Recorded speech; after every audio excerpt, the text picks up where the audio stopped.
So is this just on YouTube again? Yeah, the Twitter is you need to have a premium account to stream on Twitter now. For Oh, that's thanks, right. thanks, Elon. All right. How's it going? And welcome to episode 174 of On the Wire. Proud member, the Pitcher List Podcast Network. Follow the pod on the Twitter at On the Wire Pod. I am Adam Howe. You can follow me at 80 Grade. That's all spelled out. Kevin Hastings can be followed at Hastings Kevin. Got a great show lined up for you today. Is one of probably our one of the top three in expected lengths, Kevin, just because it's the Faab before the trade deadline. And then, of course, next week's will probably be just as long, as there's way even more news to go over after the deadline. And then typically one of the ones at the very beginning of the season, usually is one of our longer episodes. But we're gonna get right into it. Kevin, are you ready for this? This is going to be a doozy. Yeah, I am. I'm actually excited for this. I told you off air, I've been in Zoom meetings all week. My brain is fried. I am so happy to be talking baseball instead of work, and everything is awesome. In spite of Drew Thorpe being in my Oh main man. event lineup today, Friday, giving up 8 earned in 2/3 of an inning. But oh yeah, this is great. I can't wait. All right. That's very unfortunate. I do not have any Drew Thorpe in my life, so I do not experience that the same way. I do have. I was able to experience the Robbie Ray experience firsthand in the leagues where I had him, which is just the one in my my home daily league where I held on to him for many years, and that worked out. For the most part, that first inning was scary, to say the least. But second, third, and fourth and fifth innings went swimmingly. So I'm looking forward to Yes. seeing that more of that the rest of the season, and I'm sure Giants fans are as well. But let's get right down into the nitty gritty here. Lots of trades already going down, lots of IL stints, lots of other things to speculate on. Let's get into one of the older pieces, the newest updates on an older piece of news. James Paxton, he was DFA'd by the Dodgers, and we have plenty more Dodgers notes to get into, but I'm going to single this one out separately just because he was DFA'd a while ago, a couple days ago. And all the speculation there was basically either the Dodgers saw the writing on the wall, like there's no reason James Paxton of all of our pitchers should have been as healthy and consistent as he has been this year. He's never done it before, and the Dodgers haven't had that success with pretty much anybody else in the rotation. But he also had some clauses, some $1 million stipends for hitting a certain amount of starts in the year. I believe that was his 18th start, and he got another $1 million for that. And the next one I think was at start 20. And so once he hits start 20, somebody else is going to have to pick up the belt. And that team will be my Boston Red Sox, as he was traded after being DFA'd to Boston. Presumably, he'll be in their rotation for the rest of the year after spending all of 2023 with the Red Sox. The Red Sox, not a poor team at the moment, not the best hitting environment, not the best environment for a pitcher, but an environment in which Paxton is familiar with, media, all that's good stuff. Are you expecting the ball to fall out completely, or can he ride the rest of the wave of 2024 in this new environment? It, he's going to be a matchup play for me going forward. We saw him in Boston last year be very successful at times. That's what led to him being a Dodger this year. Probably he struggled at times in spite of having some nice outings as well. So his role doesn't really change for me. I have him rostered in a couple spots. I've dropped him in a couple spots. I've picked him back up in a couple of spots. It is, uh, like for 95% of starting pitchers, very matchup dependent, but it with Boston. He gets Seattle on Monday. Typically, I would like that. But Seattle's who put all those runs up on Drew Thorpe today that I thought was a good, nice matchup play. But I would probably use him for this probable two-step this week versus Seattle at Texas, in some 15-team leagues anyway. Yeah, I mean, Seattle, we'll get to it later, but they're going to look a whole lot different after Tuesday. They already Yeah, look a whole lot different, and we'll get to that those that's aspects a little Seattle bit. every year, right? But that's very true. But by the time Paxton faces them, we have no idea what that lineup will look like at this point. But yeah, you got to assume that obviously going into, I mean, he's got his name etched in stone in the rotation for the Red Sox, pending health. He's going to get those starts for the Red Sox, and even with the 6-man rotation that he creates with the Red Sox, I assume that this gives a little bit of a tighter leash on like the Cooper Criswells of the world, or if any, it gives the Red Sox a little bit more leeway in case there's injuries down the stretch. Want to keep these guys a little bit tighter, for hopefully a playoff run or at least a wild card, with their eyes on the wild card spot.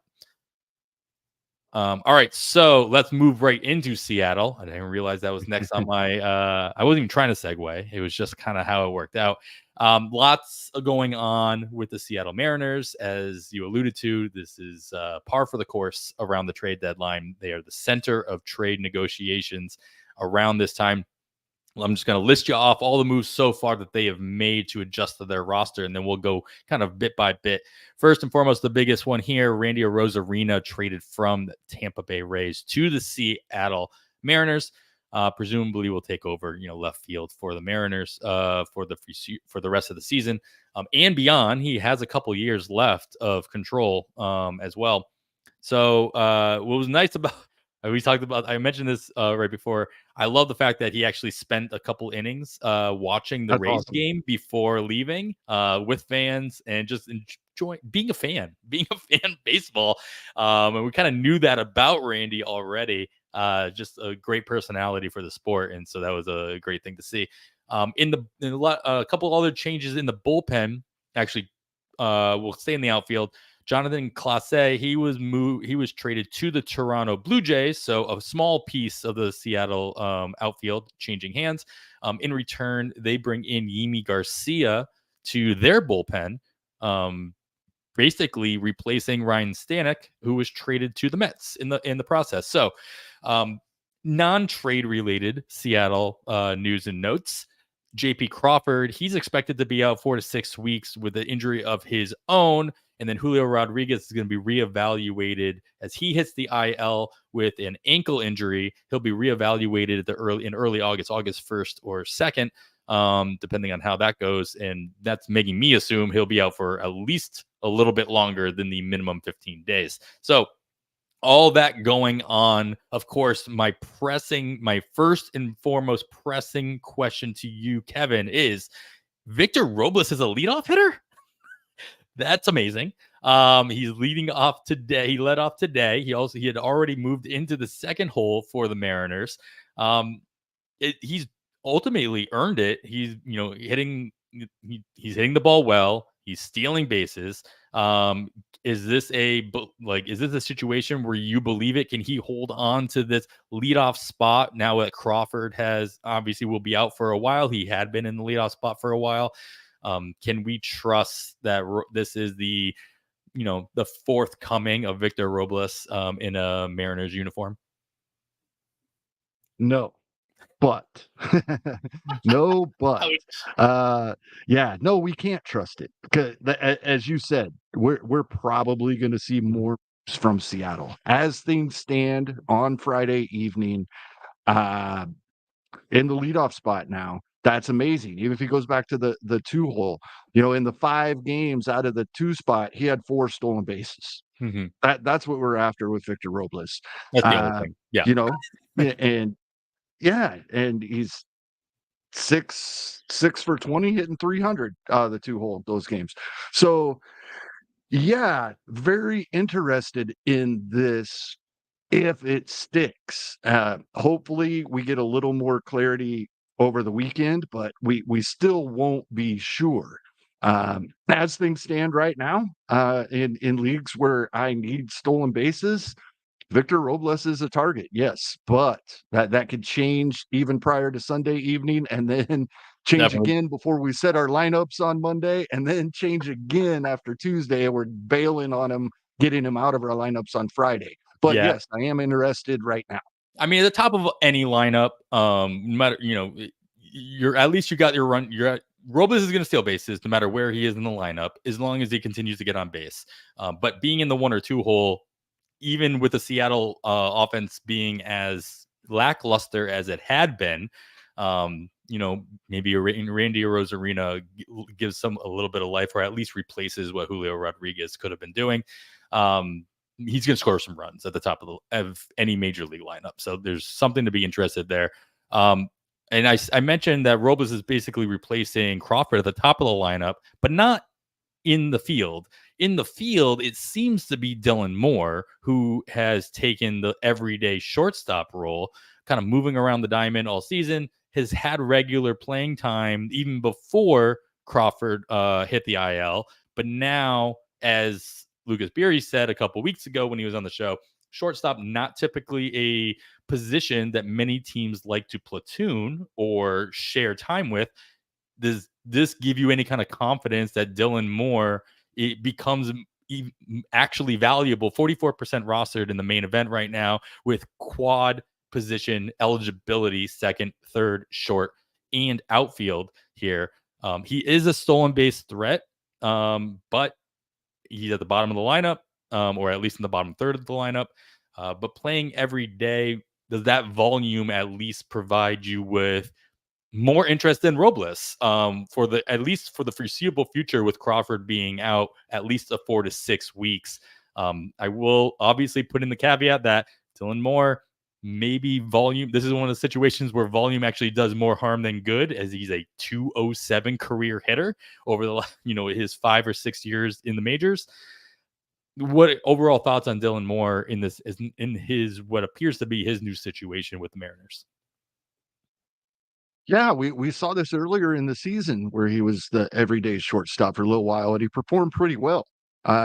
We know that he has some power. We know he'll steal bases. We know in on base percentage leagues he's way more valuable than in batting average leagues, and he's also much better versus lefties. That does help. Even though he's still playing versus righties, the fact that it appears Seattle will face 2 lefties out of their 6 games this coming week, that helps. That's a third of the games that we expect him to perform better. So, yeah, Dylan Moore, he's one of the guys that seems to always be available when you need someone like that, and it is obviously due to that batting average.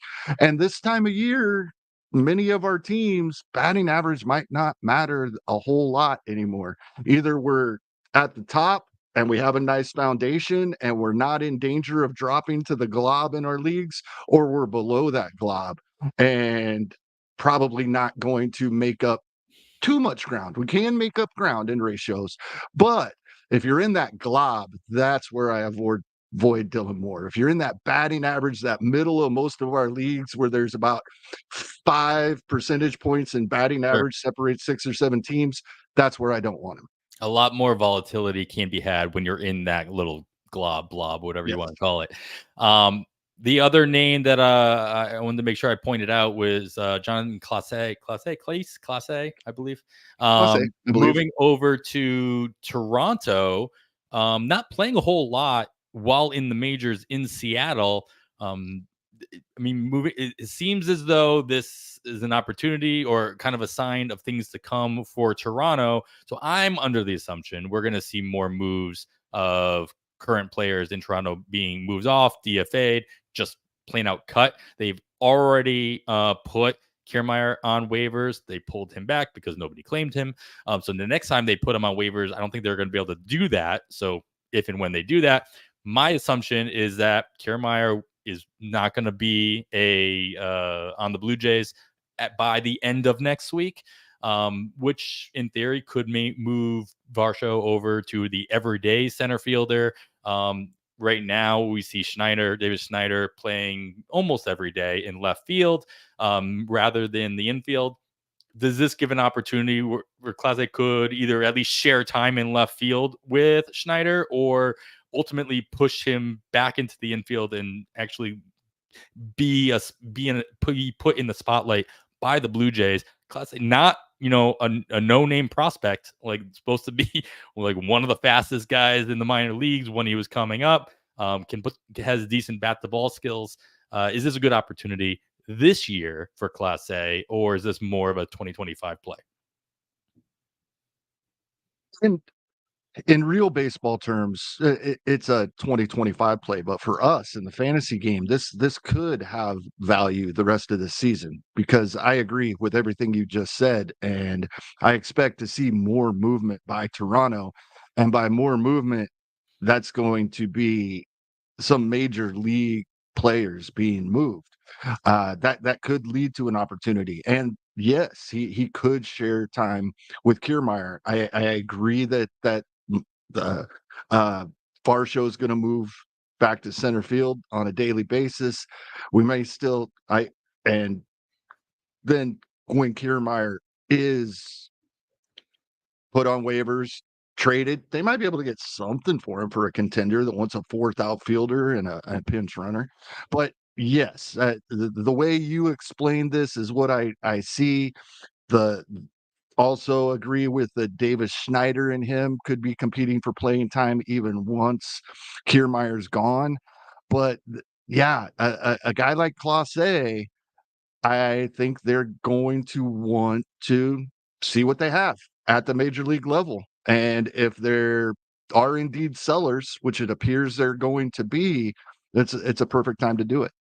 Yeah, I've already seen rumors. We already assumed Chad Green was going to be on the move, but seeing stronger rumors with Green possibly going, to Philadelphia was the latest rumor that I saw there as well, which is interesting because we'll get to it in a second. Philadelphia has already traded away a reliever, so they've kind of gotten an opening there. So we'll get into that piece of news along with a whole bunch of other Baltimore centric pieces of news here. Zach Eflin, first and foremost, traded to the Baltimore Orioles from Tampa Bay. They also had prospect Chase McDermott make his major league debut. Other prospect pitcher Cade Povich was actually sent down. They traded Austin Hayes to the Philadelphia Phillies for the reliever Sir Anthony Dominguez. Connor Norby was recalled once again by Baltimore, with Jorge Mateo hitting the IL. And Mateo also expected to miss the majority, if not the entirety, of the rest of the season with an elbow injury there. So a lot going on in Baltimore already. We hoped/expected Baltimore to be making some kind of additions. I don't think any of these are the addition that we kind of hoped or expected them to make. So first and foremost, Kevin, is this Eflin deal the starting? Is this the rotation addition that they're going to make, or is there another one down the pipeline that you would expect to see by Tuesday evening? You know, I was asking myself that same question. And he is under contract through 2025. Zach Eflin, I'm talking about, at about 16 million a year. So I don't know. I feel like we all expected something a little bigger than Baltimore, but 32 million over a couple of years, that's a decent chunk of money, but for starting pitching these days, that's pretty affordable. So I think there probably still is another move here for the starting rotation for Baltimore, but Zach Eflin, his spot in that rotation is safe. Sure. So it's just a matter of, is he going to improve on what we've seen earlier in the season? Are we going to see more of what we saw in 2023 in Tampa, which I think we very well could. I'm expecting them to make another move, and that makes me worrisome for bidding on the likes of Chase McDermott, or expecting Cade Povich to come back up or whatever. Right. Those Even if, guys I would be worried about. yeah, and so of course, most of the season, every time we get a major league debut, and this isn't even the only major league debut that we're going to talk about on this show, um, we get excited, obviously, and there's going to be a bidding frenzy and what have you. But the trade deadline and the Orioles being in the situation that they are, they put a little bit of a damper on there. So are you bidding on McDermott with that in mind? AKA, are you not bidding on him? Or are you still at least putting in, keep your honest bids on the situation, because starting pitching, no matter what you're looking for or where you're looking for it, is not always the easiest thing to look for, even at this time of season. Uh, Maybe less than a keep them honest bid, because it's it's a situation where I don't expect him to be on my roster long, but I may put a dollar or two out there. Just, there's this week we're going to throw a lot of darts this week at him. On teams, especially our healthy teams. Mm-hmm. Our healthy teams where we don't have guys that we're still holding on the IL, which, by the way, we're to the point where if they're going to be on the IL for very long, we can cut higher quality players, right? The Yeah. later in the season it gets, we're down to 4 weeks on the ILs, half of the rest of the season, so we can probably make those moves. But yeah, healthy teams, we're going to throw a lot of darts, and that's one I would consider. Yeah. So yeah, I expect Baltimore to make another move here in the rotation. As I agree, I think Eflin is stuck in that rotation. Of course, you have Grayson Rodriguez and Corbin Burns, but then you have the likes of Dean Kramer and Albert Suarez, and then any of their other prospects like the Poviches and the McDermotts of the world, that could come in for spot starts. They're all righties though, so there's an opportunity to make a trade for a lefty out there.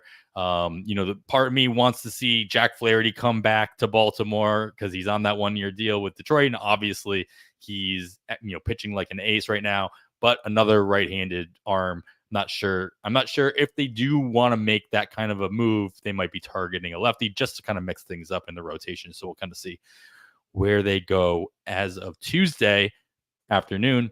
But we not the only moves here. Geez, there's so much going on in like 3 different cities that it's like, oh Mhm. wow, okay, we want to move on. Nope, we have a lot more to talk about with Baltimore. But Kevin, we got to take a quick break.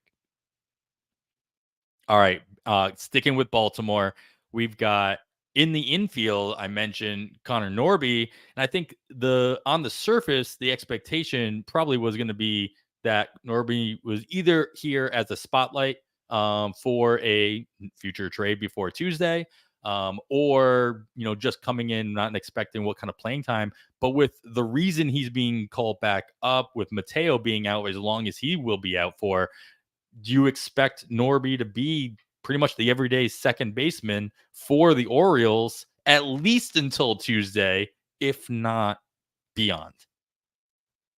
I'm leaning beyond. This is one of the situations where it's up to him.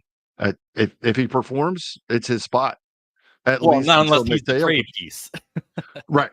Which I think if that was in the works now, they might be pulling back unless they're getting an extra good deal too. I think this is something that if he hits the ground running, which he didn't, it was only 3 or 4 games earlier in the season, but this time it is second home run already tonight in 3 or 4 games. So if he hits it running this time, I think it's his spot the rest of the season, and I am very interested. And I'll just say it now, even though I have him listed later in the show. He's not rostered anywhere, even though he was in the major leagues earlier this season, which means he's available everywhere. Yeah, exactly. That's a great point. He was already called up, so he's available as a free agent. And you're going to get a lot of that during, just anybody out there listening. We're going to get a lot of this double coverage throughout the news section and then through our suggestions later on. So make sure we're paying attention here. The last piece, the last piece in Baltimore is Sir Anthony Dominguez heading into the Baltimore bullpen. Same role in Baltimore that he was seeing in Philadelphia, I'm assuming, or is Craig Kimbrell's complete meltdown over the last week cause for concern, opening up the door for either Dominguez or Cano or player TBD before by Tuesday? Uh, it That's possible. I think right now they're still rolling with Kimbrel. I think that could be something they're looking for still, but prior to Tuesday's deadline. But if that's not going to be the case, yeah, Cano, Webb, Perez, Dominguez, these guys have all performed well, at least in periods this season, and so I don't think of any of those guys that any one of them would get a consistent ninth inning. It would boost all of their value a little bit because all of these guys are guys that we talk about in our ratios category. And like Uncle Ted saying in the chat, this time of year and the runs teams are putting up, yeah, we're gonna gravitate more and more. I mean, we've been talking about these guys Right. all season, but we're gonna be talking about them more and more for these final weeks of the season. The ball is flying, and it's scary having some of these, even 3 and 4 starters, let alone the 5s and 6s and spot starters in our lineup. So, yeah, any of these guys are gonna have value, and the fact that they could even add a save or 2 once in a while boosts it even more. I mean, Baltimore is turning into a situation where we talk about, where Tanner Scott's going to go. And if Tanner Scott, he could go into Baltimore and become the closer, Yes. or keep that closer role. That'll be a situation. That'll be one of the few situations or the additions that Baltimore could bring in, where then I'm highly considering just dropping Kimbrel altogether. I think that there's very few true closers out there that will just absolutely kick out Kimbrel from that role, because he's shown that even when sharing the role, he can still be useful. He, in Philadelphia before he like completely took the role over, when sharing that role, he could still be useful. But if you're gonna kick Kimbrel out of the role altogether, it becomes way less appealing. Um, Yeah, I can see. Here's one I haven't heard anywhere else, and it's probably out there. I don't think I'm the only one thinking of this, but I could see Munoz being moved from Seattle. They've done it 2 seasons in a that's row true. when they were contending, right? Yep. And and both times it happened, I brought up Billy Bean used to say this all the time. If I can get something for my closer, I'm going to get it because I can make another closer. So I wouldn't be surprised to see Munoz head to somewhere like Baltimore. Yeah, and Billy Bean or Oakland itself has an opportunity now to at least prop up someone. That's later We'll down get in the outline. All right, let's roll back to Tampa here because they're making a bunch of moves. Actually, no, oh, don't let me skip this part. Austin Hayes, other part of the Baltimore moves here, moving to Philadelphia. First, Sir Anthony Dominguez he was in a crowded outfield in Baltimore. Is there any more opportunity in Philadelphia? We talked about how they got healthy last week with the returns. Obviously, Harper not playing the outfield, but he clogs up first base. Real Mitchell's back. He moves back into his catcher position, and with Schwarber back as well the week before, that DH spot is called for. Is there openings or more openings in Philadelphia for Hayes to take advantage of, or is he just more the same as he was in Baltimore? I think he's gonna platoon with Brandon Marsh, and, so there may be some scoring periods throughout the rest of the season where he would have some value, but they have 8 games this week, and I believe at least 6, if not 7, appear to be versus right-handed starters. So, many weeks I don't think we'll be able to use Austin Hayes, but definitely somebody to keep an eye on and daily lineup leagues, DFS, and then, of course, when we have half weeks in NFBC formats where there's a nice number of lefties on the mound versus them. Sure. Yeah. I mean, when you got a guy like that who's going to be in a very strict platoon, he's going to do everything he can to take advantage of those situations. just we'll see how many of them actually come up from between now and the end of September. All right. As I tried to start earlier, Tampa Bay, hey, we're in parts of a lot of these things. We were talking about Seattle. We're talking about the Baltimore deals.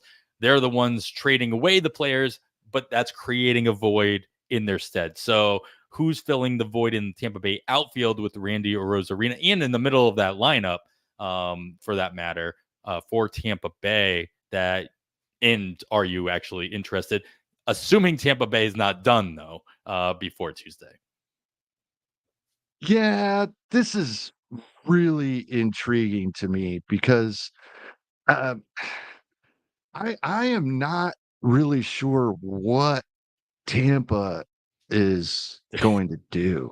But in the meantime, yeah, I just I we're gonna see more Richie Palacios. We've been seeing him a lot on the infield. We might see him move back out to the outfield. We've seen Paredes has been at first base. And I don't really know what we want to do here. Are we gonna see Caballero and Taylor Walls the rest of the season like we have been most games recently? Um, I guess my answer is because I don't know, and because Tampa, even when we think we know, we usually don't. There's nobody that I am excited enough about that I'm really that interested, I guess is where I'm at with this Tampa lineup. They've been kind of underwhelming. I don't really they've just kind of been there all season, Tampa. Sure, they could still get a wild card if they go on a nice run here. They could also sell everybody that Yeah, they don't that have much more here. than, 3 or 4 years of control with. So, yeah, there's nobody I'm excited enough about that they'll be one of my darts this weekend. That's probably the best way to put it. Yeah, I mean, and here's the thing: you said that anybody with more than 3 or 4 years control, and that just leads to just because you have 2 years of control, Eflin or Rosarina, like doesn't mean you're safe here in this situation. And so most of the people most of the guys in the lineup, at least right now, have a good chunk of control still left. Yeah, Um, they don't even like paying arbitration prices, let alone free agent Never mind. prices. Fair enough. Um, all right. Well, let's we'll stay in Tampa. They not only lose a piece of their outfield and their lineup, but they lose a piece of their rotation with Zach Eflin. Is there anything worth keeping an eye out here? As we know, Tampa's history, they very well could just do a bullpen game every single day of the week if they really wanted to. Um, is there somebody coming up or that can kind of get stretched out and fill this role that Eflin leaves behind? Yeah, my first thought was we will see bullpen games until we see, Ryan Pipio back. But, his that is knee it it's a like infection of some sort, and we don't have a lot of information yet. It was something that I originally thought would be fairly short term, but we're not hearing news, and that always concerns me. But that's still my first thought. A couple of bullpen games until he gets back. That is an option, and we probably see Jeffrey Springs this week, and that's what roster resource. I believe they have him starting on Friday. Let me pull that up. I have it open, so it'll be easy to verify what I'm saying. No, they actually have him going Tuesday right away. So that could be the answer right there. If Jeffrey Springs is healthy and back on Tuesday, and then with Taj Bradley, Shane Boz, Zach Littell, and Tyler Alexander, who that's basically they're already having bullpen days with Tyler Alexander in there. I believe his last couple, he was actually the follower and got a win or two. Mhm. So that's probably what we're looking at. Jeffrey Springs and then Ryan PPO when he does make it back, if hopefully this infection clears up for him. Tampa Bay also one of the teams that has dual off days next week as well, so they've got Right. some flexibility at least in the near future to kind of iron things out and figure it out. Um, I think they switched it on me. I'm pretty sure that Roster Resource had spring starting later in the week. So I don't know if Jason got some news or if it's just a hunch he has to move him up a little bit till Tuesday. Makes sense. Just with the four guys that are already also set, even including Alexander, get Hmm. Springs in there, especially with the dual off days next week. They can kind of stretch things out a little bit more. All right, let's move over to Miami.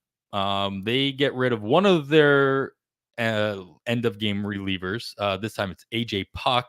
Tanner Scott still closing out games for the Marlins. So let's squeeze as many saves out of that situation as you can over the weekend. But AJ Puck won't be taking over the closer role when Tanner Scott is inevitably traded. He's going to be pitching in Arizona, presumably in a seventh or eighth inning role there, as Paul Sewald has a hold on that. I think a lot of us. I don't want to speak for you, Kevin, but I mean, I wouldn't have been surprised if Arizona had traded Paul Sewald away, but now bringing in AJ Puck makes me question that as a possibility as well. Not what I wanted to get into. I wanted to get your take on who's actually going to be taking over this closer role in Miami, and are there enough saves to go around for you to be interested enough to speculate on the guy that you have the most interest in this weekend? Yeah, Miami's been better. They're still not a good baseball team, but they've been much better than they were really early in the season when they were absolutely horrendous. One guy, a guy that and I heard others, in the off season, I was interested in Andrew Nardi in Miami, and he doesn't have the best overall line for this season. In fact, his ERA is over 5. But that happens when you're a reliever and you give up 3 runs, and earlier in the season you Yeah, gave I would up say most of that 2 or came in the 4. beginning, in the first half, at least. Yeah, Yeah, exactly. He had that one bad outing at Cincinnati. Anybody can have a bad outing in Great American Small Park. Yes, there were 2 home runs hit against him for those 3 runs. I we of course we hope that a closer for our team can get through that inning without that, but it's hard to hold it too much against them. So I'm leaning Nardi. I saw Ryan Bloomfield put out a tweet thinking maybe Bender, which I could see as well. But I think Miami is the type of team that if and when Scott is moved, who whoever we see moving that role, it's probably theirs. I think they're going to give it to one guy. I really do. I'll probably throw my dart on Nardi. Just it's hard for me to get away from him. I was big on him in the offseason, and I he has been pitching well recently. Nari was my pick as well. I think I might have mentioned him last year, just in or last week, just in passing. My only concern is that, as with Puck on, and then with Scott, when Scott leaves, Nardi's really the only lefty in that bullpen. So I do like the reason why. I think one of the reasons why Tanner Scott had been, not besides actual performance, but the reason that he could start off and run with that closer role in that situation is they had plenty of lefties to kind of rely on besides him. So that's the only thing kind of holding me back with Nardi. Calvin Faulkner has been very good as of late Yeah, as well in I was going to add that as well. and Yes. been being put in high leverage situations in front, setting up for Scott as well, seventh, eighth inning, and what have you. So a name to look at there, obviously a righty, Nardi being the only lefty, and I'm just again looking through the roster resource depth charts. The only other lefty is Austin Kitchen, so not exactly a guy that's going to be expected to be in the seventh, eighth inning, at least not at this point. So it's a situation to just keep an eye on as you find yourself speculating in any possible bullpen situations this weekend. And it's not even the first, and it won't be the last situations we talk about as we move right into the alluded to Oakland A's situation with Mason Miller hitting the IL with the fractured pinky finger in his non-throwing hand. This was this was a whirlwind of information that came through because the first report came in that he heard it in frustration. So you thought it was one of those things where he was losing a video game or he had a bad outing and he punched the wall. And then it came out that it was more clarifying information that he just happened to put his hand down the wrong way on a training table. And there you go. He broke your finger. Um, Luckily, it's in his non-throwing hand. Obviously, that's still enough to put you on the IL and get you right. So no exact timetable on when to expect them back, but it does open the door for a team that is like Miami, producing a little bit better. Still not a good team, but producing better.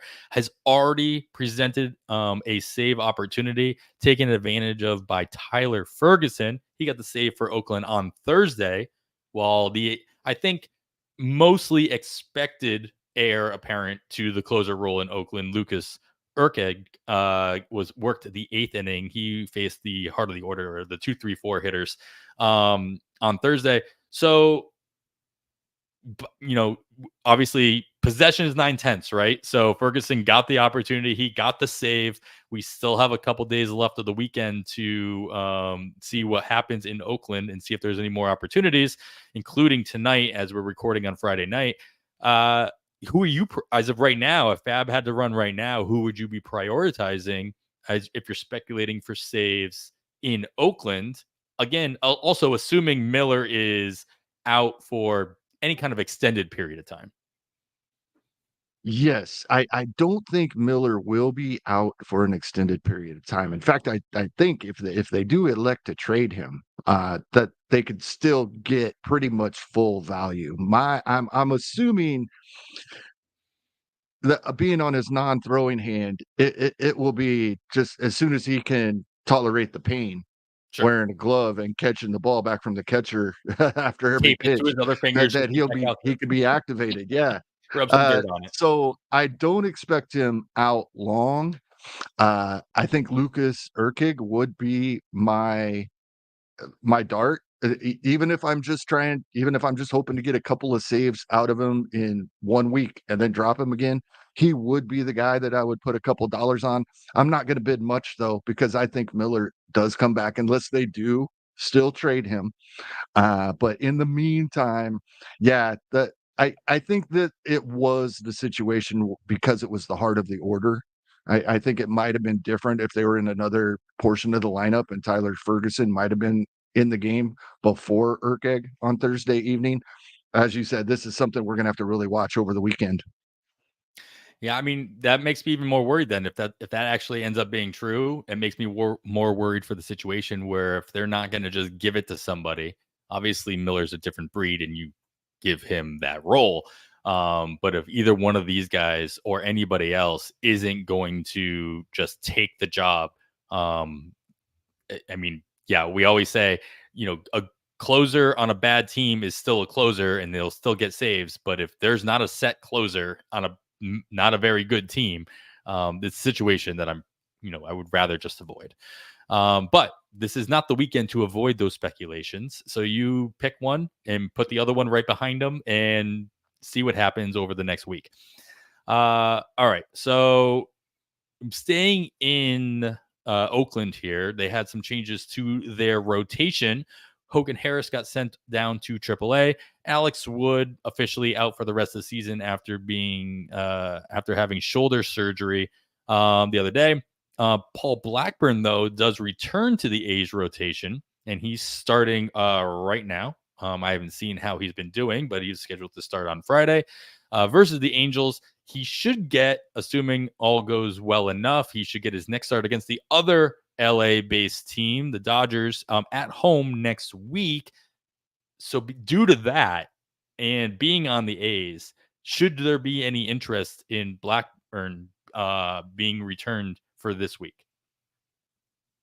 Uh, if you have room and you're picking him up, but don't need to use him this week, I could see that. But obviously, I'm not throwing him back out there. Even if he is lights out versus Anaheim, on Friday night. He's I'm not. not throwing him out there versus the Dodgers, but Ross Stripling's back as well. He's back, made his first start back on Thursday, and now he's back in the rotation as well. So yeah, I don't expect to see Harris back for a while, unless once again, uh, Oakland's probably got several more moves coming. Um, you know, especially on the offensive side. Probably some of this hitting lineup we're probably going to see moved, and it just makes me shake my head every time I hear the Royals are interested in Brent Rooker. Like, we had Brent Rooker, and they never gave him a chance. Just to clarify, Blackburn not tearing it up against the Angels. Okay, 5 innings. definitely not interested. Yeah, 5 innings, 4 earned, a walk, 2 strikeouts, 2 home runs, causing those earned runs. So something good. I was also speculating that Harris was being sent down just prior to the trade deadline because the A's also one of the teams that have 2 off days next week, so they have a lot more flexibility. So I think they very well they don't need if even if they made no moves, they don't need a fifth starter until their series against the White Sox the following week. So that could time out where there's a quote injury or something, and they can just call him back up if they need to fill that spot. So I mean, is there any situation though that it's where Harris is worth holding on to due to this drop, assuming that he'll be back up soon enough? I don't think so, unless we would see like Ross Stripling get moved. Was Stripling and Blackburn both back within a few days of each other? I don't know that we'd see Harris again this season. But there, like I said, there could very well be another move coming. So I guess he'd be my close to my last drop in some leagues prior to Tuesday, but if the rotation stays as it is right now through the trade deadline on Tuesday, then I would definitely be letting him go next week. Fair enough. Yeah. Is there's the rule about bringing somebody back up from the minors before that minimum only has to do with injuries, right? It's not like if Only you trade IL, I somebody and believe. you don't open it, you can't bring them back in. You're going to have to call somebody else up to fill that gap. All right. So another injury to a rotation here. Let's get in. Let's check off some New York Mets movement here. We talked about how they got Ryan Stanek into their bullpen, but their rotation is the one taking the hit here. Christian Scott going to the IL with a UCL sprain. I guess fortunately, not enough for them to consider a highly considered surgery, at least at this time. He's going to rest and rehab, not have surgery, at least not during the season, hoping that he can come back before the end of the season. And then Kodai Senga made his return and promptly got injured, or at least appeared to be injured, re-injure himself in his return. First and foremost, Scott, we talked about you talked about earlier, like you get to a point where in the season where somebody is going to be injured for any elongated period of time. This is an easy drop in most scenarios, right? Yes, absolutely. I don't think we see him this season. If we do, it'd be in the final week or two. I think the move here is Tyler McGill.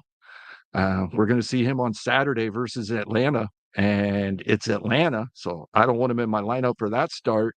But unless he gets completely blown up, I think he sticks in this spot, and we see him next weekend versus Anaheim.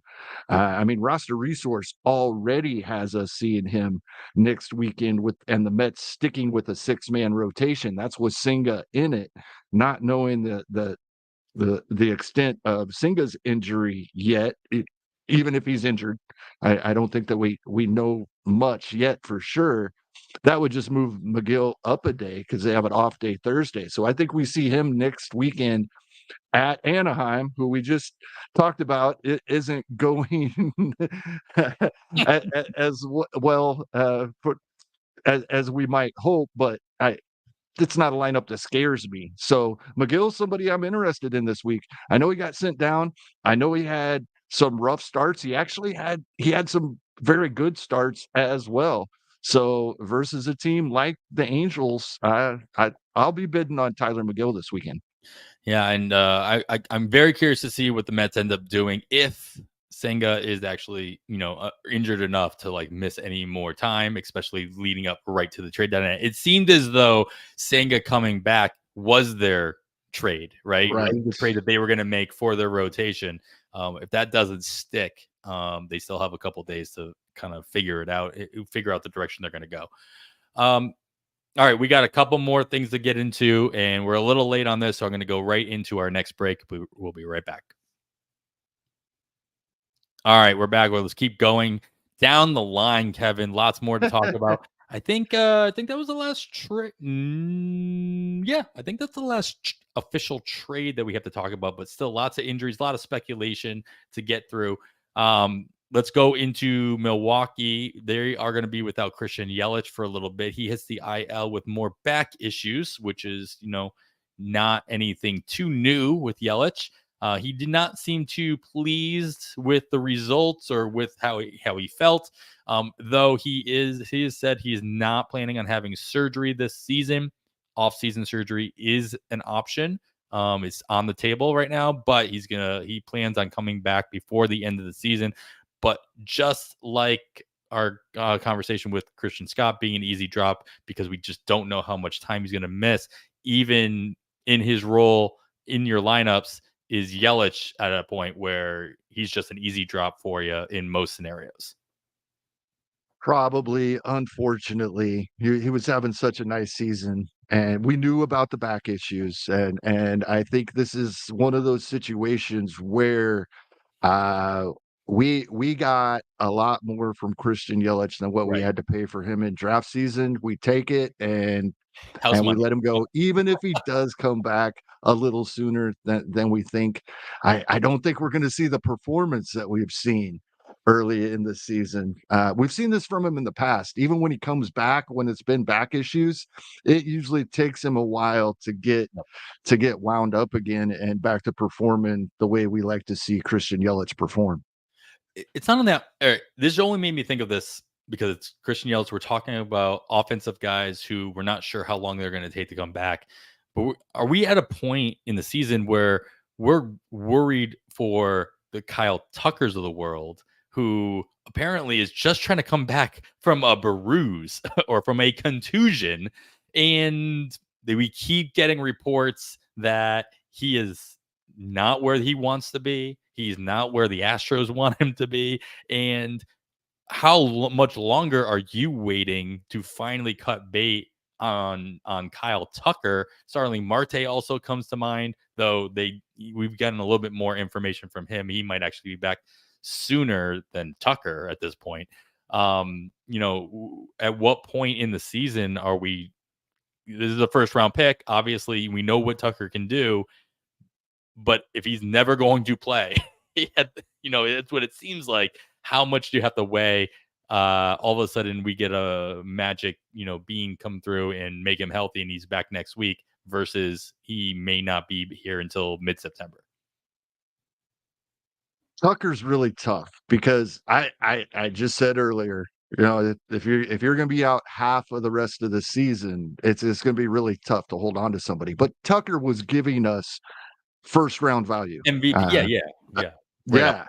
So the most recent update that I've seen is the one from general manager Dana Brown that we got 2 days ago on Wednesday, and he said he's optimistic that he'll be able to return before September. That makes me very unoptimistic that we see him until sometime in September at the earliest, especially with Houston performing better without him. They're If leading he division can now. come Yep. back sometime in September, they are gonna want him to get some game time action prior to the postseason, but they do not wanna rush him back and him not be healthy in the postseason. So, I'd be looking at not seeing him till, a couple of weeks, like a short version of spring training only in September to be ready for the postseason. At the same time, if you do get him for 4 or 5 weeks at the end of the year, we're not going to have anybody else on the waiver wire there. So I'm trying to hold on to him still. But it's one of those situations where I'm just strapped, a couple of other injured guys that I think are coming back much more quickly, and I need my position coverage and my my my pitching backups. I I could see letting him go, but I just want to know what it's going to be happened. difficult. I just want to know what's going on with him. Like it was just a contusion, aka a bruise. Like it's Mhm. nothing broken, no strain, no whatever. Um, he's he's been injured before and he's come back. And it's like I don't know. It's just a I know everybody, a lot of people are talking about it and a lot of tweets out there. So I kind of adding my voice to the void here because it's exactly that. It's the void. You don't know what's going on here. It's so confusing. Yeah, Um, he's been doing all his infield drills and taking batting practice, but it's as far for as it'll go. several days now. So for a week now, he started last weekend. So, uh, that yeah, even with all the questions you just brought up that we had leading up to that, now he's been doing this with evidently not any setbacks, and he's been feeling good, but we're still hearing a optimistic to see him before September 1st. Yeah, September. yeah, yeah. September is 5 weeks away. Right. Oh man. All right. Let's move out of that impromptu little rant into San Francisco. A whole lot of going on in the infield for the Giants. Obviously, we talked at the top of the show. Robbie Ray did make his return. We'll be bidding on him, and everybody else will be as well. But in the infield, a lot of moving parts here. Wilmer Flores hits the IL with knee tendonitis. Also hitting the IL is Tyro Estrada with a wrist sprain. David VR and Casey Schmidt were recalled to replace these guys respectively. I mean, with all these moving parts and in the names that are being recalled to fill the gaps, is there anything worth speculating on? And even in the short term, assuming San Francisco is not making a whole lot of moves to kind of fill these holes, if you've heard something I haven't, correct me in that respect. I don't expect a lot to go on in San Francisco. Um, so are either one of these names interesting to you, or is there another situation that should be targeted? No, I think we see these guys mostly versus lefties, and that's what we've seen so far, but we've only seen San Francisco face lefties since their recalls. The ad in San Francisco is Tyler Fitzgerald. Not just because he hit home runs in 5 straight games, but he is the everyday shortstop. And versus lefties these last 2 days, he's hit second in the lineup, and not completely at the bottom. Well, he worked his way up, and that probably has a lot to do with the injuries you just brought up from 8th to 7th to 6th versus righties. So his playing time is more solidified and his lineup position has improved due to these injuries. The big winner here is Tyler Fitzgerald, and I believe he was only I had this written down too because he's another one we're going to talk about later. As you said, I think he's only 9% rostered, even in the main event. I had him in some of my waterfall bids last week and did not end up getting him. And I wish I had because he's Obviously, going to be much yes. more expensive this week. And the actual production that you could have had if you put them in the lineup Yeah, after adding yes. them. I wasn't even going that way. I just, for going forward, Yeah, yeah. it's going to be more expensive. For sure. All right, well, let's move get to the Dodgers, who the Giants are finishing or just finished up a series with against in LA. Whole bunch going on with the Dodgers as well. So this is the Dodgers news hour here. Miguel Rojas, he was sent to the IL after experiencing right forearm tightness on Sunday. Took a couple days off. They officially put him on the IL retroactive to Monday. And they replaced him on the roster with Nick Ahmed, who signed a major league deal contract to take his place. Chris Taylor joins Rojas on the IL with a groin strain of his own. James Outman was recalled to replace Taylor on the roster. So, somewhat recently, David Roberts had suggested that Mookie Betts, when he returns, and he seems to be, knock on every piece of wood in my room here, he seems to be on track to return when as expected, but he should be expected to be playing more second base rather than shortstop when he does return. Are you expecting the Dodgers, with this timing of Rojas, who have been pretty much playing every day at shortstop, hitting the IL right before the trade deadline? Are the Dodgers going to make a big splash to shore up that shortstop position? And if so, who are you expecting that to be? I do expect them to make a move here. This is nice for those of us that draft guys like Nick Ahmed late in draft champions leagues. He's usable here for a couple of days anyway, maybe the first half of this week coming up, and for this weekend. But not somebody I'm going to go after, because I do think they probably do make another move. This is it's you know I would say this would be a great landing spot for Bo Bichette, but with his injury and Toronto Sure. verifying that he's going to be out multiple weeks, that probably blows that out of the water. That would be a spot where I would like to have seen him land, and seeing if the Dodgers could have turned him around. I don't know. The Mets winning streak recently, now they're contenders, so that blows anything happening with Lindor out the window. Shortstops are hard to acquire At least get one. via Sure. trade.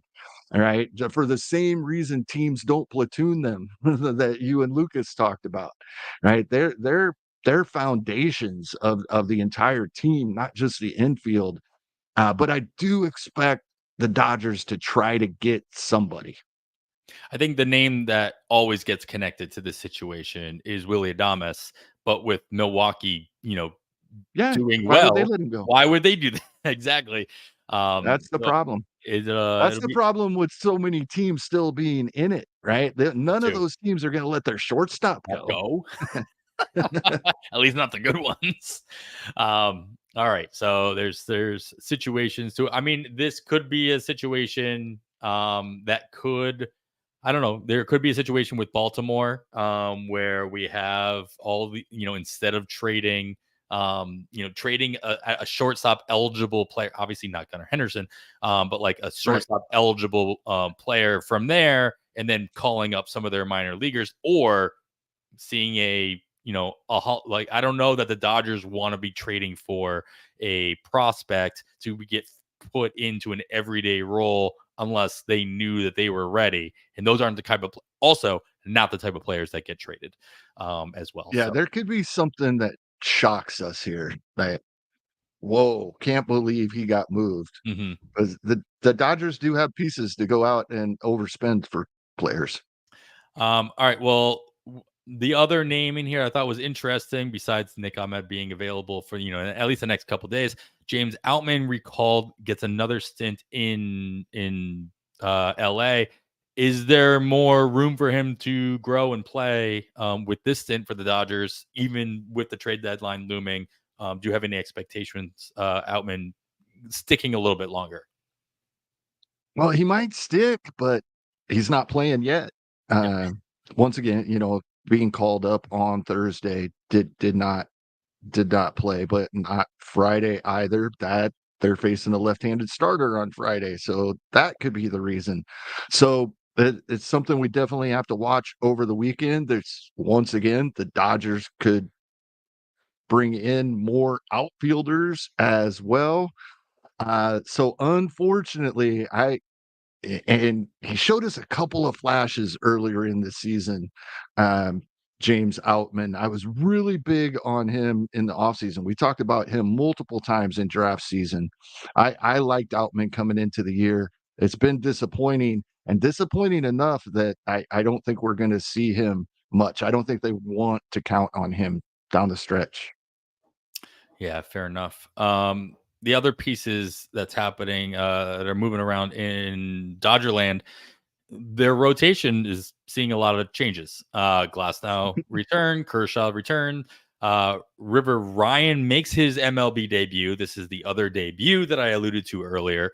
Landon Knack was actually sent down before River Ryan made his day, or as River Ryan was making his debut. Or right after, excuse me, right after. Knack started on Tuesday, Ryan started on Monday. But I mean, let's start with Knack. Are you expecting Knack to come up? We see that Yamamoto is not expected back until probably late August, or at least that's what he's pushing for. The Dodgers have 2 off days next week. Are you looking for Knack to be kind of the next man back up when they need a sixth starter, as the Dodgers have shown that they are very comfortable having a 6-man rotation to keep everybody, even with James Paxton out. They might have that opening sooner rather than later. What are your thoughts on Landon Knack in general, who's been, ultimately, except for like 2 hiccups, been performing pretty well? Yeah, I think we'll see Knack again. Not right away. The Dodgers have 2 off days this coming week. They're off both Monday and Thursday. And coming into the season, that they had told us they wanted to do not a 6-man rotation, but pitchers pitch every 6th day, so that 6th guy, when they didn't need him, would get skipped. Well, with the 2 days off, I mean, River Ryan's going to have 7 days off between starts Sunday and next Sunday, is the way it appears right now. That start next Sunday at Oakland. So in the leagues where he's still available, which is most NFBC leagues, I would definitely be interested. But yeah, it's going to be a little while before they need that 6th starter. And they could go to 5. They probably don't wanna do that with Glasnow and Kershaw right Mhm. now, Exactly. but they could a time or 2, but they don't have to for at least a couple of weeks. So, I think we probably do see Knack back at that point, and they do stick with the 6. And then, like you said, Yamamoto in about a month, hopefully, before the end of August, and then they have their depth once again with either River Ryan or Knack or Robleski being the extra depth piece, and them still be able to roll with 6 guys until the end of the season, when they'll cut down to probably 3 of them as starters for the postseason. Sure. I mean, we were talking about River Ryan making his debut. He's expected to be the starter on Sunday, though Dave Roberts came out and announced starters for Friday and Saturday. Did not go as far to pencil anybody in to the Sunday start. Assuming Ryan does get the start on Sunday, with the 2 off days next week, do you still expect him to get another start, or do you more expect him to be also sent down and then kind of time manipulated, kind of doing a revolving door with all the off days that they have, or can he stick and be that 5th man instead of that 6th man in that rotation? Yeah, it could be It could be any of 3 guys. It could be Gavin Stone, it could be Rob Lesky, it could be River Ryan. Any of those 3 could get sent down, and everybody else would still have their 5 days rest when they pitch next weekend. Exactly. So, I think Gavin Stone, I think, is safe, but Rob Lesky and River Ryan might be pitching to stay in this rotation versus Houston on Saturday and Sunday. Yeah, I worry about just because of the timing that even if both of them pitch well and they stay in the rotation, that Ryan doesn't get a start next week at all Right. because of the It 2 could off go days. either way. And they can continue even with the off days. They can continue with the 5/6-man rotation, giving people even more rest and due to that, rather than kind of skipping starts. And sticking with our theme tonight, that it wouldn't surprise anybody No. if the Dodgers bring in another starter prior to Tuesday night as well. Yeah, absolutely. I think I mentioned him already, but like Jack Flaherty in a Dodgers uniform makes a whole lot of sense on that contract, the way he's pitching, and with them wanting to just, the one time the Dodgers will run somebody into the ground is when they realize they don't have to, it's not somebody they have to worry about next year. Mhm. unless they actually, want to pay up and give him an extension, which I wouldn't expect them to do at this point. They got enough of those going around. All right. That is a lot of news. That is a lot of notes. And I'm sure while we're talking in our next section, more news will come in as games finish up. Though it's 11:30 on the East Coast. Maybe teams took the rest of the night off, and we'll see some more headlines coming through tomorrow. And to learn every piece of news on a regular basis, you should be listening to the First Pitch podcast, part of the Pitcher List Podcast Network.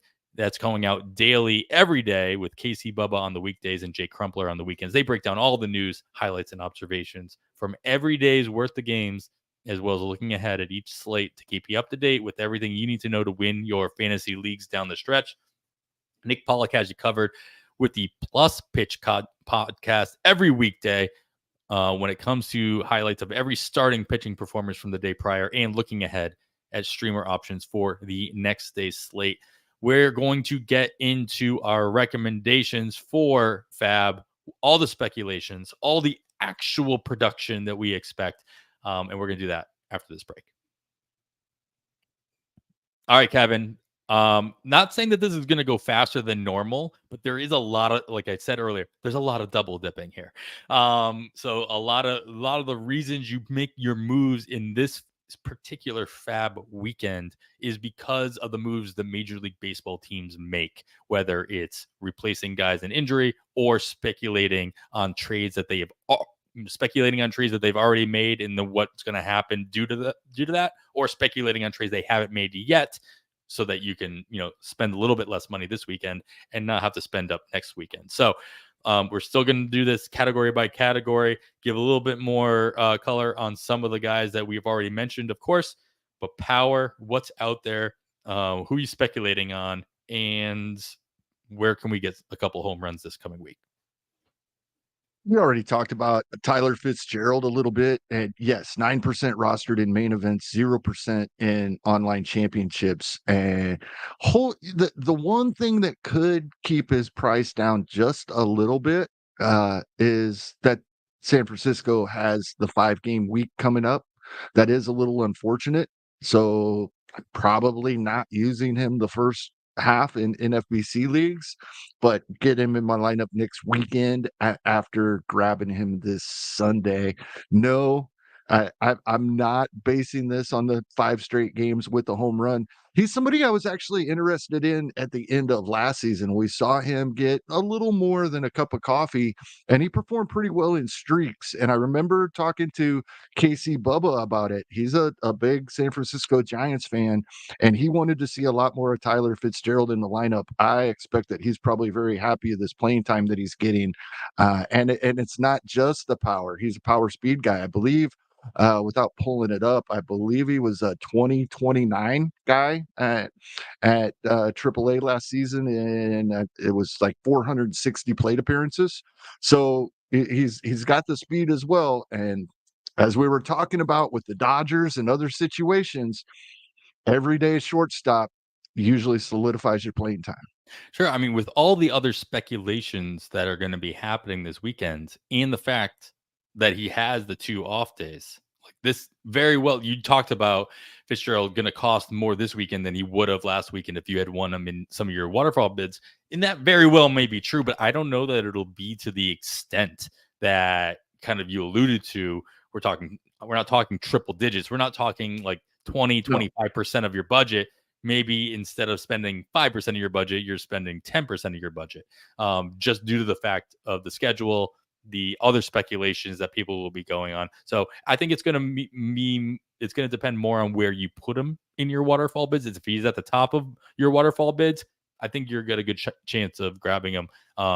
He'll be in a lot of waterfall bids, but whether or not he'll be at the top of most or he'll be second or third on everybody's list is going to make a big difference. that's a great point. And kind of we talked a couple of weeks ago in the final segment about this time of year. It's not just looking at your opponent's Fab dollars they have left. It's actually looking at their rosters. Are they going to be interested in Fitzgerald? Do they have a spot for him? If they spent money on him, would he be in their starting lineup? If not, their bids aren't going to be very high. it's time to start looking at that kind of stuff. There you go.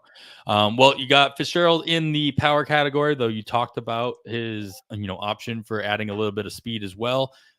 We need some great in retrospect, great recommendation last week. Xavier Edwards, I believe, already has 3 steals on the week, and has also moved into the top of the Miami Marlins lineup.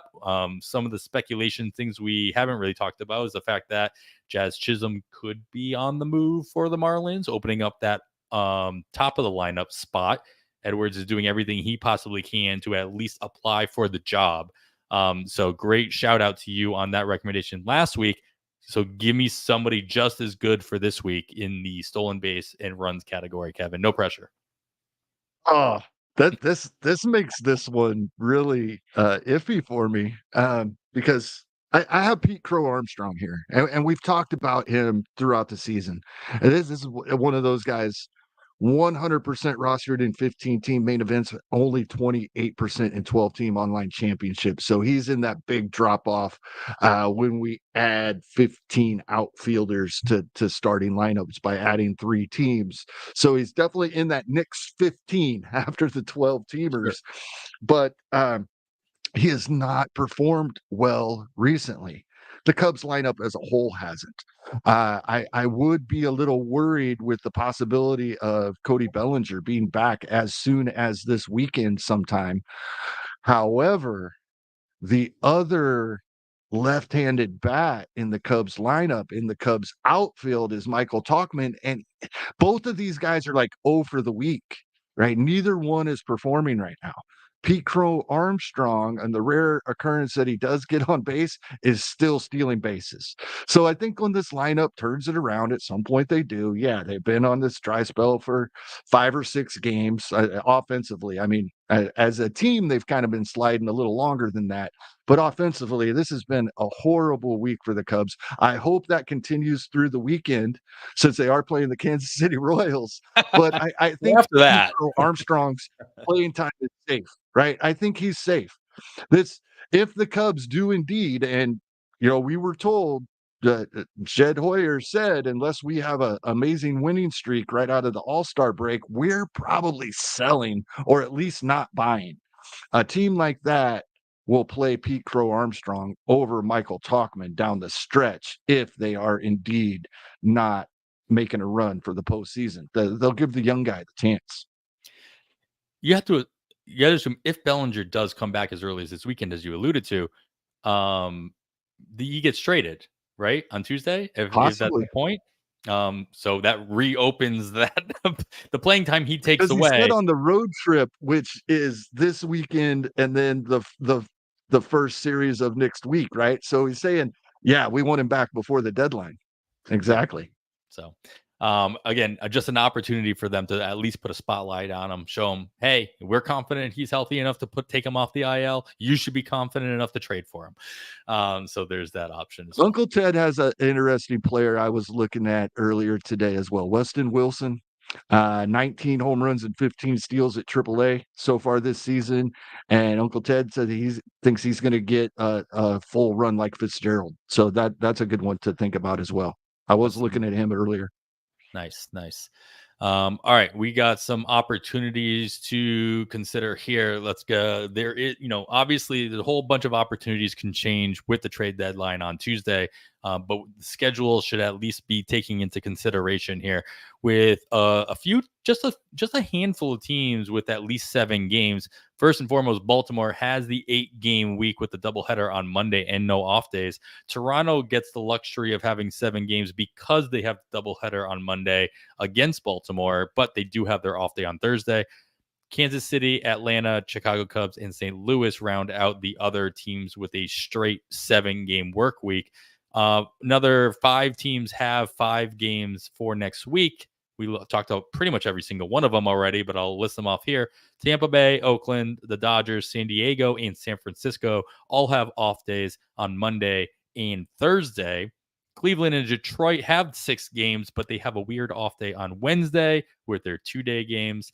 And then Colorado is away all week with 3 at Anaheim and 3 at San Diego. Cincinnati's home all week, hosting the Cubs for 3 and the Giants for 3. So something to keep in mind, along with all the other possibilities that we might see with new opportunities arising. But with what we know and all these other things we talked about, Kevin, who's got at least looking like they have the best opportunity moving forward for this week or next week? Yeah, I'm going straight to the 8-game week here for Baltimore and our new second baseman in Baltimore that we talked earlier, Connor Norby, 0% rostered across the board, 8-game week playing every day as the second baseman. Even if he does end up sitting versus some lefties, that 7 out of 8 right-handed pitchers, I believe, when I looked earlier, of those 8 games, is the way it appears. And that's never set in stone. And even this week, that could change even more with the trades that will happen. But uh, it, Connor Norby, and I could have flipped him and Tyler Fitzgerald here. In fact, I probably should have. I would count on more power from Connor Norby than I would the speed. And Tyler Fitzgerald, in spite of those 5 home runs, I think we could quite possibly see more stolen bases from him going forward than home runs. But both of these guys, it's really opportunity for both of them, and they could each give us power and speed down the stretch.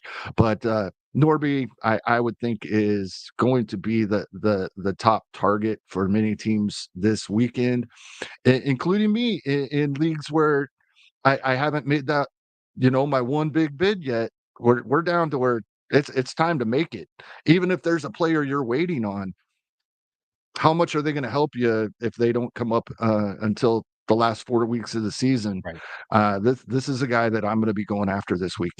Yeah, I mean, if you've got Fab to spend, I mean, a lot of people talk about it, and we talk about it as well, about the use of your Fab dollars earlier in the season, because if you get the guy that's going to stick, it'll go a lot further, right? It'll go a lot further down the line because they're going to be in your lineup all year round. We're at that point. We've been at that point of the season where that means a lot more now, because if you find the right guy, what else are you going to spend your money on? You're just going to continue to stream, and that's fine. If that's where your budget is at and that's how you can spend your money, I understand it. But if you still have a little bit of extra spending money, and you find somebody who's going to be, or you think is going to stick, like Norby has a chance of either sticking every day for the Baltimore Orioles, one of the best teams in baseball right now, for the remainder of the season, or he's traded, and more than likely traded into a situation where he becomes the everyday second baseman for that team going down I this. may hit higher in the lineup. Yeah, that's true. So it might be win-win at this point. And so opportunity comes a knocking, you got to at least recognize it, and be willing to kind of pay up a little bit more, because you're going to get that volume throughout the course of the season. In the season, literally is only about 2 months long.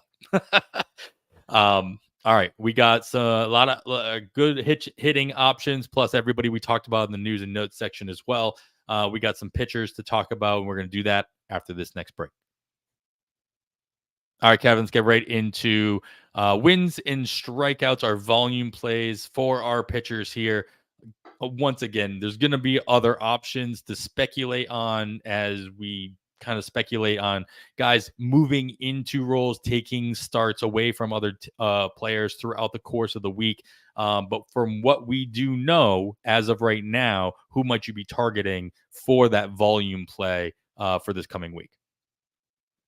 Yeah, after a disastrous introduction or debut, I should say, to Major League Baseball, David Festa performed very well out of the bullpen the other day.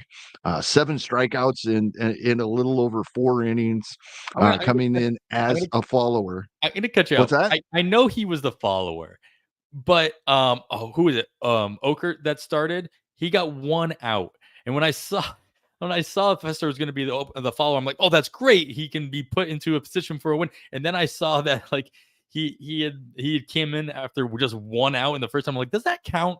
Should that count? He should still be considered the starter in that situation. Right. Yeah, that was ridiculous. Yeah, but it's interesting. So if you look at roster resource, they have him as the fifth starter. Sure. If you look at roster resources probable starting grid, they don't have him starting. So it I think he's remaining with the team, right? What Right. roster resource has is Louis Varland coming back and starting back in the rotation for them as well. So that's another guy to look at. I would be interested in both of these guys, especially if Festa is going to be more of a follower than after just one out, Yeah. right? So I like Festa. He's got a lot of availability, still a little over 20% rostered in main events. After that disastrous start and being sent back down, he was dropped almost everywhere. Sure. All universally available in 12s. Varland available as well. And then this one's kind of tough. I said last week that JP Sears might be my new Wade Miley, and I'm sticking with him this week. He had the 7 earned runs and an outing this week. It was rough, but he gets to go to San Francisco this week. That should help him reel things back in. He's had a couple of those starts throughout the season, but for the most part, he's been pretty good, especially when we're picking our spots and the matchups for him. So yeah, I like both Festa. Uh, well, I like all 3, Festa, Varland, and JP Sears for this week. The the one thing or one of the things that JP Sears has going for him is that he does have the ability to go deeper into the game. He can go 6, 7 innings in a good spot, which bodes well for him as a starter in Oakland, not giving multiple bullpen pieces the opportunity to blow the win opportunity away from him if he does have a good start. If he was the type of pitcher that would only go 5, nothing. That'd be rough. Yeah, that'd be rough because there's way more opportunities for that bullpen to screw it up, especially with Miller on the shelf at least for the next week and a half, or 2 weeks. Speaking of bullpen pieces, let's get into our ratios, Kevin, and the guys to keep an eye out for. Strictly 4 ratios, add it to the list, whatever you want to look at it. We're looking at ERA, we're looking at WHIP. Who might we be adding to said list of options? Yeah, this is another name that got mentioned earlier, but we didn't really talk about him. It was kinda in passing. Yeah, we keep talking about adding guys to this list. This is where we don't have to spend a lot of money, but I'm going back to the 8 games. That's always good for relievers as well, the extra games, and Jacob Webb for Baltimore. He's been outstanding, all season in the ratios, has grabbed a save or 2 here and there as well, and we know any of these guys are always capable of vulturing a win for us, especially with an offense like Baltimore has, who can score runs when they're down if he comes into a game or tie or a tie ball game. So yeah, adding Jacob Webb, and with that 8-game week, he moves towards the top, depending on usage on Saturday and Sunday, as we talk about every week. But he'll be towards the top of the guys I like for this category this week. Yeah, I mean, a lot of the guys you can consider in this category as well fits right into the saves category where we're taking any dart we possibly can in those situations. Uncle Ted in the chat brings up Brent Honeywell. He got a save for the Mhm. Dodgers the other day. Daniel Hudson was the big ad as well over the weekend and in daily leagues. I'm sure got picked up everywhere throughout the course of the week. Are the Dodgers making that? I mean, we talked about Dodgers making a move to fill shortstop, but are they looking to add a Tanner Scott? Are they looking to add somebody? God forbid, around this Chapman, he's still available, or Bednar if he's healthy enough to be traded. Do you expect them to make a move where they'll be taking that role, solidifying it, or just adding another name into the mix in LA? What's your thought in that situation? Is there anything to speculate? I could see it going either way. This is a week where if I've been speculating on a closer, unless things are dire and I absolutely have to, I'm definitely not dropping them. Hmm. And I'm trying to add 1 or 2 almost everywhere if I can. This is the week a lot of and we'll be surprised. So it doesn't necessarily have to mean spending big big fab bids on the guys that we're hearing a lot about either. If you have a gut feeling or a hunch, or you follow a team and you think, "Ooh," you know, maybe I'm definitely sticking with Hunter Harvey about after what happened to James MacArthur the other day. I haven't used him in a lineup yet, picked him up 2 weeks ago, and I'm not dropping him this week. And after next week, I'll probably be ready to let him go if he hasn't taken over the job. But definitely, any of your closing stashes, I highly recommend keeping them at least one more week and trying to add 1 or 2 more as well. I'll laugh so hard if the Pirates trade Aroldis Chapman back to Kansas City and he ends up just being the closer for the Royals after trading him away for Reagans, and they get the, at least production wise, they get the best of both worlds in that Yeah, realm. Uncle Ted brings up in the chat, he brings up Shelby Miller. He got at least 1, maybe 2 saves this week. I know he got at least 1, and I dropped him last week, and There I'm you go. kicking myself. Why am I dropping these closers? And then, I mean, Colorado is even have options with Volvic being, basically put into that role. Hasn't I don't think he pitched tonight either. Hasn't pitched in a couple of days, but he had a 2 inning outing earlier in the week against the Red Sox at home. Let up 1 run, but got a couple saves prior to that as well. I think he's still available in a couple places as well. So this is a situation I don't expect to change, and that's in Colorado, but still a role that's changing hands, or at least has changed hands in the last week or two, that you might have gone unnoticed in your league. So keep an eye on that situation, or those situations, as well as the ones where we do expect a move to be made. We talked about Nardi or Bender as the opportunity, or Faulkner as an opportunity in Miami, with roles kind of, your Munoz one was a great suggestion just in Seattle, because they have Right, and they just right. acquired Garcia, so I wouldn't drop Garcia this week. I wouldn't assume he's no longer a closer. The Toronto situation is something to monitor, as we literally bring it up every week for the last, or at least I do in the last couple weeks. I find a way to kind of squeeze that in as well. Is there another bullpen situation that you're eyeing that you would expect multiple relievers to be moved by Tuesday, bringing in some kind of dark horse to kind of take over the role? Um, I mean, Estevez is the one. Usually there is a team or 2 that aren't very good, but, have had really good relievers. We just talked about Shelby Miller. Uncle Ted brought him up. Andrew Chafin, Jason Foley. Any of those guys could be moved. Uh, and then what are we left with? Uh, Tyler Holton's been a great as a setup guy throughout the season, but and he is a lefty, but they have several lefties, even if Chafin was moved. So Detroit's a team I always look at because I always assume a couple of their relievers are going to be moved. But wouldn't Shelby Miller be one of those that would be moved? Probably. So yeah, I'd be looking at Tyler Holton. We've talked about him in the ratios category. Uh, in fact, that's probably a pretty good one. I could see him being the best reliever left in that bullpen. He's somebody I'd definitely be interested in. I mean, we all expect Carlos Estevez to be moved Yeah. out of Anaheim, moving in what we speculated to be Ben Joyce to kind of take over that role. He He was 37 pitch, expensive even last week. If he's yeah, still available this week, you're really gonna have to dish it out yeah, probably. 37 pitches on Thursday. So Yeah, you might not that's a get little another opportunity to see him over right. the weekend, before having to place those bids where he is still available. Um, you know, yeah, just because he's on the IL doesn't stop Mason Miller from being traded.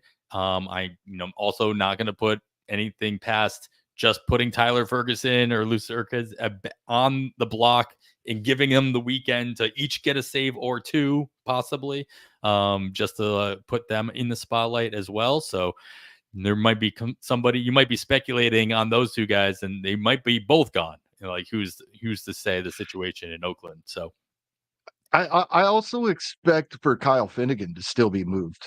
They already moved Hunter Harvey from Washington. If you just go down the reliever list on roster resource, we're looking at Dylan Floro.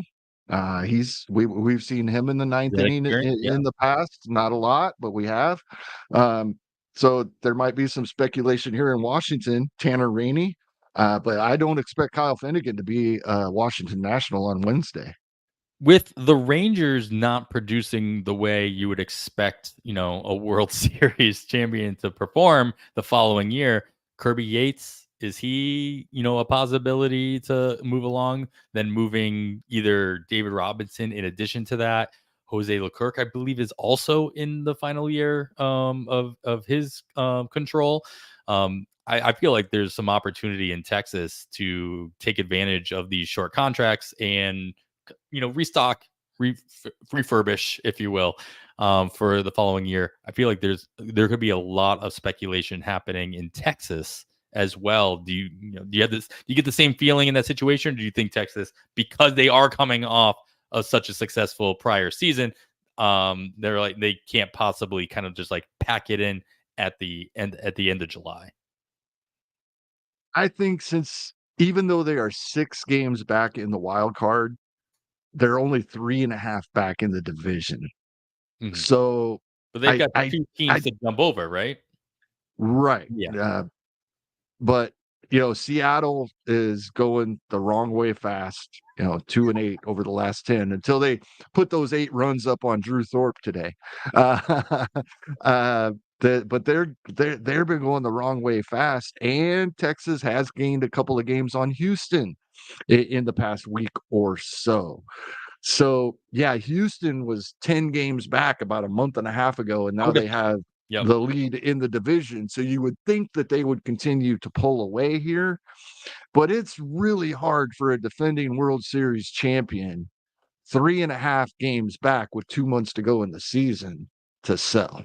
Yeah. All right. Fair enough. Fair enough. Still something. There's still a couple days left. They could lose 5 in a row. Knock on wood. Hopefully they don't. Yeah. But things can They could happen. also, like we talked with They could win 5 Munoz, in a row. right? Yeah. These guys are all at the end of their contracts. If they could get value from these guys and they think they have somebody to put in there or bring somebody completely different in, yeah, there could be a lot of movement there Um, in that way. So, Uncle um, Uncle Ted brought him up earlier in the chat as well. yeah, Albert Alzolay is currently rehabbing for the Cubs.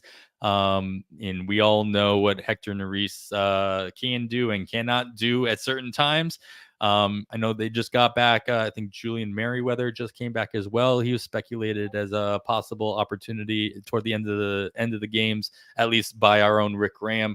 But we're not seeing that as of recent. So Alzolay, I joked with Sarah Sanchez. I don't know if it was a joke or not, but Sarah Sanchez she would remind me that at the end of last year, the Cubs did everything they could to basically solidify him as a closer to the fans. He had entrance music. They made a video for him. They were all about it. And so I just have this stuck in my brain that Alzolay is the closer for the Cubs once he comes back because they put all this, just if nothing else, just the marketing behind it, and want to get the most out of that. And they don't put that kind of effort if they don't have that kind of confidence in the guy.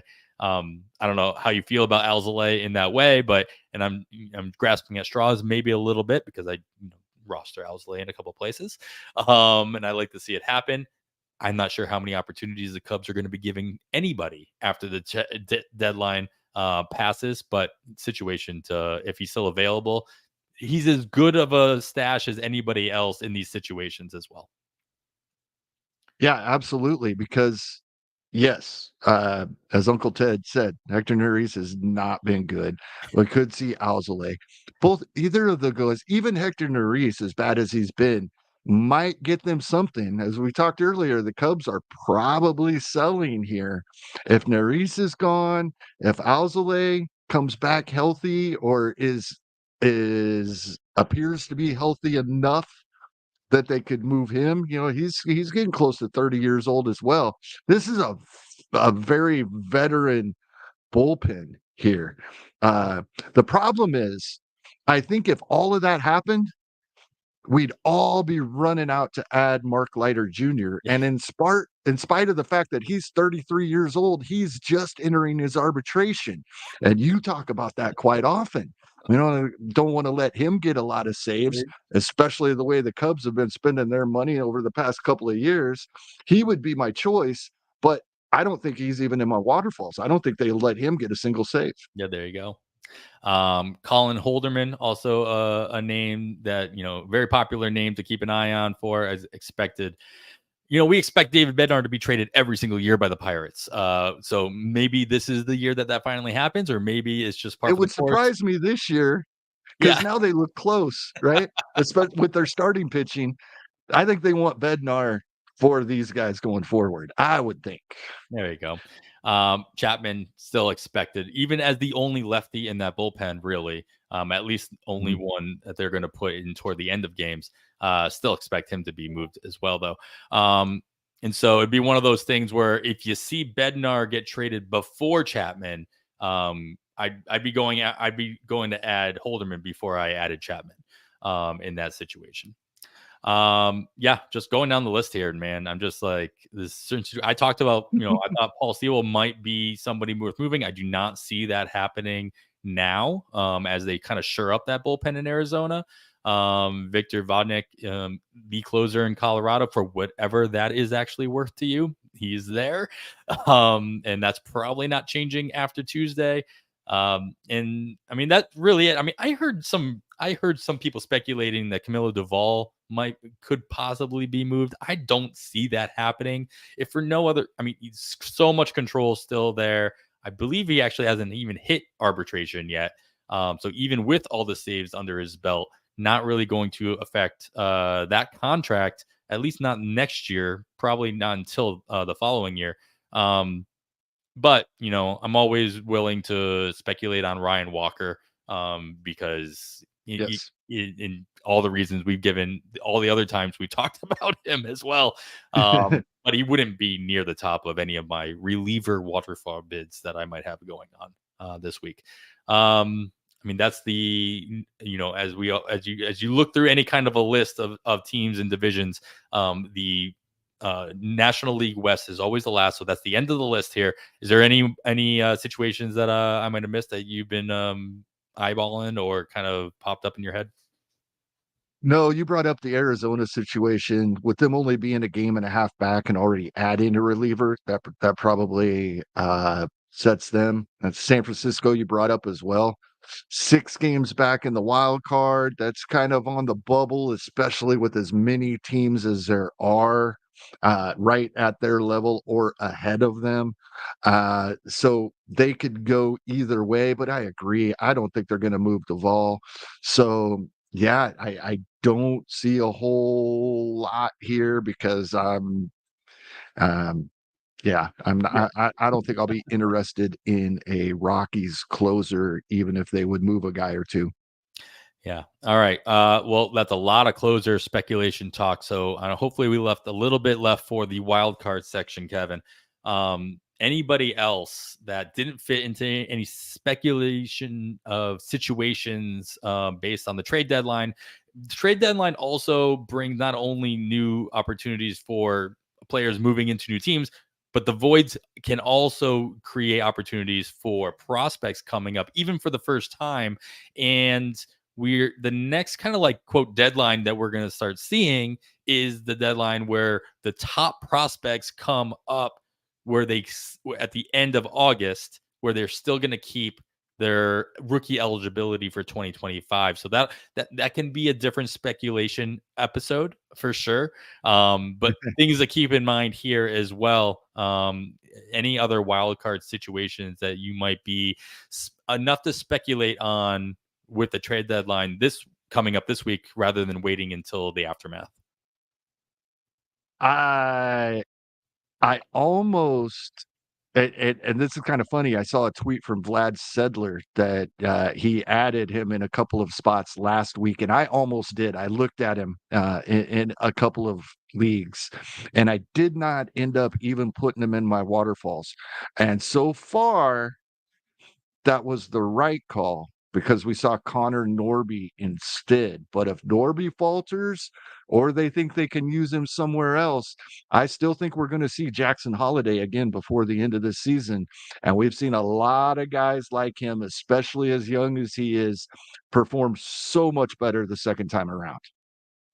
Yeah, I mean, these are the types of prospects that you can speculate on now because they've already, like Norby, We already can made his grab him debut. anywhere. He's available. He's been dropped almost everywhere as well because he's been gone for so long, and he was hurt as well after being sent back down. So he's healthy And now. I He's doubt they would performing. move him, Yes. but they might move someone Well, else and gives him a spot too. yeah, absolutely. Yeah. So great. Uncle Ted says Urkeg is in for the save right now. All right. Well, there you go. Both of them are going to get saves, and they're both going to get Yep. moved on Tuesday. There you go. That's you write it down. All right. Well, whatever speculations that you might have, make sure you let us know about it. Follow us on the Twitter at On the Wire Pod. Let us know. Thanks to those who reached out to us last week as we were talking about. And sorry, I'm not giving you credit on Twitter open right now. But we were talking about Matt Manning as an option for Detroit. Obviously, I missed that he had been hurt or he had just gotten hurt the day before. So obviously he's not an option for the Tigers, and he wasn't this week, and he won't be in the near future either. But thank you guys for listening and interacting with us there as well. Kevin, we talked about a lot to think about. Anything else you want to add with the final thought before we leave it to the Faab gods out there to do us right with all our speculation? No, I think we talked about a lot this week and mixed in some of the, little extra little things we're thinking about other than just the players. So a couple of times each season I go this direction, and this is the perfect week for it. With all this speculation, nobody knows, right? We're gonna see guys everybody is positive is gonna get moved right where they are right now, still there on Wednesday. We're gonna see guys that we wouldn't think in 1,000 years a team would move in their situation right now get moved. We probably are.